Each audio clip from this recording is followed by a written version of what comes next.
हाथों पे हाथ लगा के उसकी बात आप लोग तानाशाही पे उतर आए। आपको लगता है 2 किताबें पढ़ के आप सबसे ऊपर हो गए। इसी जनता की पैसे से नौकरी मिलती है आपको। ये कोई तरीका है बात करने का? ये कोई तरीका है?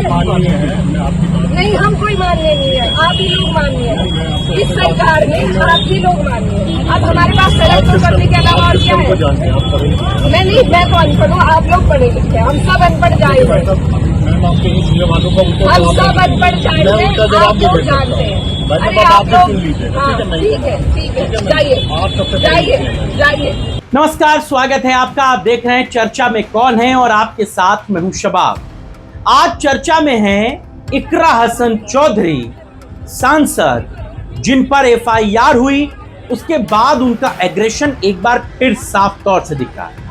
जो तस्वीरें आपके स्क्रीन पर हैं उससे ये बात साफ तौर से समझी जा सकती है कि एफआईआर दर्ज होने के बाद इकरा हसन का ये एग्रेसिव लुक, उनकी शांत सौम्य वाली जो इमेज थी, जिसको लेकर के लोग कहते थे कि इकरा हसन बहुत सौम्य है, इकरा हसन किसी बात का जवाब बहुत ज्यादा नहीं देती, अब वो इमेज बिल्कुल उनकी बदलती और एक तरीके से एग्रेसिवनेस के साथ नजर आ रही है। क्योंकि उत्तर प्रदेश में अब इंसाफ मांगना भी धीरे धीरे कानूनी जोखिम बनता जा रहा है। अगर आप चुप रहें तो सब कुछ सामान्य है, लेकिन अगर आप किसी पीड़ित परिवार के साथ खड़े हो जाएं, अगर आप पुलिस से सवाल पूछ लें, अगर आप प्रशासन से निष्पक्ष जांच की मांग कर लें, तो अचानक कानून की सारी धाराएं जाग जाती। और इस बार भी यही हुआ है कैराना से समाजवादी पार्टी की सांसद इकरा हसन चौधरी के साथ। मामला शुरू हुआ शामली के जसाला जंगल में हुई मोनू कश्यप की बेरहमी से हत्या से। एक मां का बेटा मर गया, परिवार इंसाफ मांग रहा था, कश्यप समाज सड़कों पर था। लेकिन सवाल यह है कि सबसे ज्यादा तेजी आखिर किस चीज में दिखाई गई? हत्यारों की गिरफ्तारी में दिखाई गई क्या? नहीं। या फिर इंसाफ मांगने वालों पर ही मुकदमा लिखने में? दरअसल इकरा हसन मृतक मोनू कश्यप की मां विमलेश देवी को लेकर सहारनपुर डीआईजी कार्यालय गई। मांग सिर्फ इतनी थी कि मामले की निष्पक्ष जांच हो, सभी धाराएं लगे और पीड़ित परिवार को न्याय मिले। लेकिन आरोप है कि वहां पीड़ित मां को ही अपमानित करके बाहर धकेल दिया गया। सोच कर देखिए जरा, जिस मां का बेटा मर गया हो उसे ही दफ्तर से धक्का देकर बाहर निकाल दिया जाए, और जब इस पर विरोध हो तो पुलिस वाले क्या करें? क्या हत्यारों पर सख्त कार्रवाई हुई? नहीं। क्या पीड़ित परिवार को यह भरोसा दिया गया कि आपके साथ न्यायपूर्ण व्यवहार होगा? नहीं, बल्कि सांसद इकरा हसन पर ही एफआईआर दर्ज हो गई।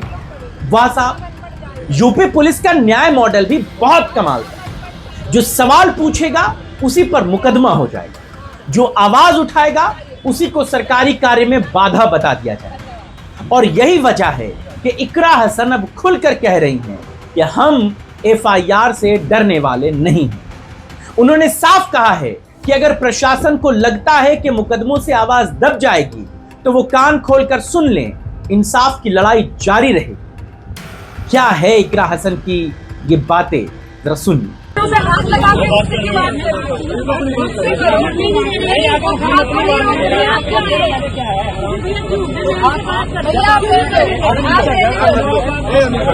अरे मेरे घर में जान के क्यों? मैडम सुनिए, ये सब आपके एजेंडे हम देख लेंगे। नहीं होगी, अब नहीं होगी, अब बिल्कुल नहीं होगी।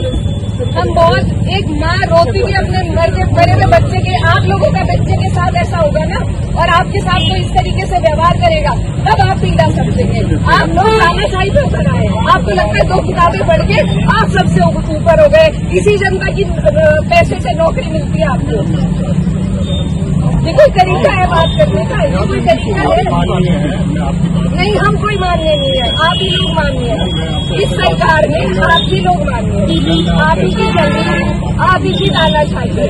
नहीं, मैं मतलब मेरे पे क्यों मार दिया? मैं 2 किताब से पास हूँ, 4 किताब से पास हूँ, मेरा आपका हमारे सबके सर में बैठे हुए हैं पहले से। हाँ, हम सबके, इनके गरीबों के जो मजदूर हैं, मुकदमा लिखा हुआ है, आपकी सैन्य बात सुनिए, आप मुझसे क्यों आरोप कर रहे हैं? तो हम यहाँ खड़े ही हो सकते, ये सड़क किसकी है? आप आके बैठिए, हम तो इकट्ठे होंगे जब हमारी सुनवाई आपका है, आप आइए बैठिए। नहीं, हमारा कोई, हमें तो निकाला गया है, मैम आपको हमें तो निकाला गया है। मीटिंग में इनको कहा है, सर जाइए, मैम सर जाइए, मीटिंग में जा रहे थे, वो मीटिंग में गए। उनको सबको खड़े होकर उन्होंने खुद निकाला है। मैम, वो मीटिंग इस में तरीके से अगर अधिकारी बात सुनेंगे तो आप जनता कहाँ जाएगी? मैम आप इनका वेट कर रहे थे, वो इसलिए हाँ, मैं इनका वेट कर रही थी, मैं इनका वेट कर रही थी। आप उनका वेट कर रहे थे, तो आपको फोन किया। इसमें कोई इतनी बड़ी बात नहीं है। आप भी मैम वो बैठक में ही गए हैं, वो कहीं और नहीं। कोई बात नहीं, कोई बात नहीं, कहाँ भी जाए, लेकिन हम तो अपनी पीड़ा का कुछ समाधान ढूंढेंगे या नहीं? आप लोग नहीं सुनवाई करेंगे, हम तो कोई रास्ता निकालेंगे या नहीं? अब हमारे पास सड़क तो करने के अलावा और क्या है? जानते हैं आप करेंगे। मैं नहीं, मैं तो अनपढ़ हूँ, आप लोग पढ़े लिखे हैं, हम सब अनपढ़ जाए हैं, मैम आपके इन चीजों वालों का उल्टा हम सब अनपढ़ जाए मैं हैं, उनका आप जवाब लोग नहीं दे जानते हैं। सकता। अरे बात आप आपने लोग, सुन ली थी, हाँ ठीक है, ठीक है, जाइए, आप सबसे जाइए, जाइए, धन्यवाद। हाँ, मैम प्लीज भीड़ हटा दीजिए। मैं तो यही रहूँगी, अब तो मैं यही रहूँगी, अब तो मैं यही रहूँगी। आपको मेरे पे मुकदमा करना है, आप करिए। एक तरफ एक मां खड़ी है जो अपने बेटे के लिए न्याय मांग रही है, दूसरी तरफ एक सांसद है जो उस मां के साथ खड़ी है, और तीसरी तरफ है सिस्टम जो कह रहा है बहुत आवाज उठा रहे हो, मुकदमा लिख दो। यानी अब उत्तर प्रदेश में एफआईआर सिर्फ अपराधियों पर नहीं, कई बार सवाल पूछने वालों पर भी ज्यादा तेजी से लिखी जाती है। और सबसे दिलचस्प बात है, जब कोई अमीर या रसूखदार व्यक्ति प्रशासन के पास जाता है तो उसे सर कहकर कुर्सी दी जाती है, लेकिन जब कोई गरीब इंसाफ मांगने पहुंच जाता है तो उसे भीड़, हंगामा और व्यवस्था बिगाड़ने वाला घोषित कर दिया जाता है। इकरा हसन ने भी यही सवाल उठाया। उन्होंने कहा कि अमीरों की सुनवाई हो जाती है लेकिन गरीबों की आवाज दबा दी जाती है। और सच पूछिए, यही बात इस पूरे सिस्टम की, इस पूरे मामले की एक बड़ी सच्चाई है। क्योंकि अगर एक मां अपने बेटे के लिए इंसाफ मांग रही है तो उसे आश्वासन मिलना चाहिए था, पुलिस को कहना चाहिए था कि आपको न्याय मिलेगा, परेशान ना होइए, लेकिन ऐसा हुआ नहीं। अगर एक सांसद पीड़ित परिवार के साथ खड़ी थी तो उससे बातचीत होनी चाहिए थी, उसे कहना चाहिए था कि आप परेशान ना होइए, इस मामले में जांच चल रही है, न्याय मिलेगा परिवार को, भरोसा रखिए हम पर।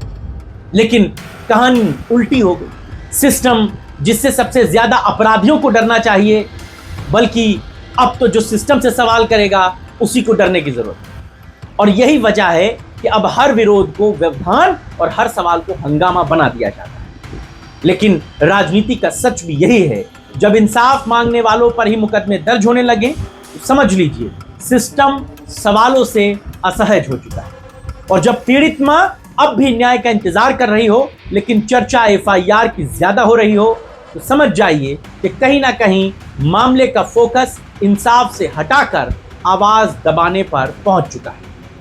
इकरा हसन एफआईआर के बाद पूरी तरह गुस्से में है और उनकी तस्वीरें वायरल। आप इस पर क्या सोचते हैं? आपके राय और विचारों का इंतजार रहेगा। इस वीडियो को बनाने में मदद की हमारे सहयोगी सुशील कुमार। फिलहाल इतना ही, नमस्कार।